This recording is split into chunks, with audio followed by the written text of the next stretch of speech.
Nagpapalak ako ng noodles para sa labot. Tapos nag-isa naman ako ng sahog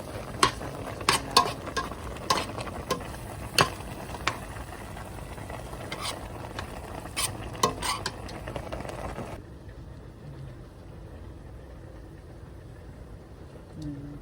Nag-isa na ako pang toppings. Kasi ito yung alabok powder na tinunaw ko. Igisa ko yan. Luto naman ako ng dalawang klase ng noodles. Ang bihon kasi gusto niya bunso ko ang bihon noodles. Yung tin noodles para sa alabok.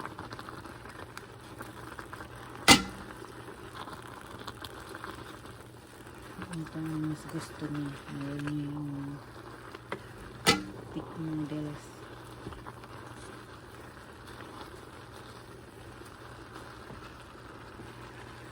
Ito naman yung sauce ng parado.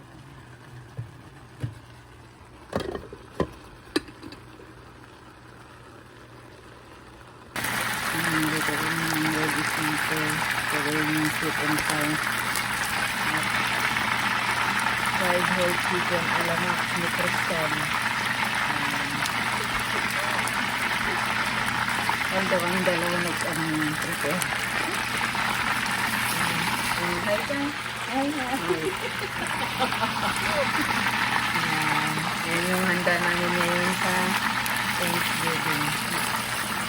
Ito yung dadalhin na ng anak ko ng palabok. Tapos lalagyan ko yan ng toppings. Ito yung mga toppings na tawagin ko sa ating palabok. Dami silang dadalhin ng pagkain pagbalik ng city. Yan yung handa namin para sa Thanksgiving. Ito ay fried whole fish. Ito naman yung fried whole chicken. Alamax by Christian and Roslyn. Tapos, ayan, may palabok kami, longganisa, at morcon, baka. Siyempre, hindi mo wala yung rice. Mga Pinoy eh. Yan ang ano, buhay namin yan eh. Ang rice, yan. Yan, brunch na namin to. Pinagsama na yung breakfast at tanghalian. Ayan. Yan, happy Thanksgiving, everyone! Yan. Yan, kakain na. Kain na tayo. Yan. Yan lang po. Bye-bye. Bye.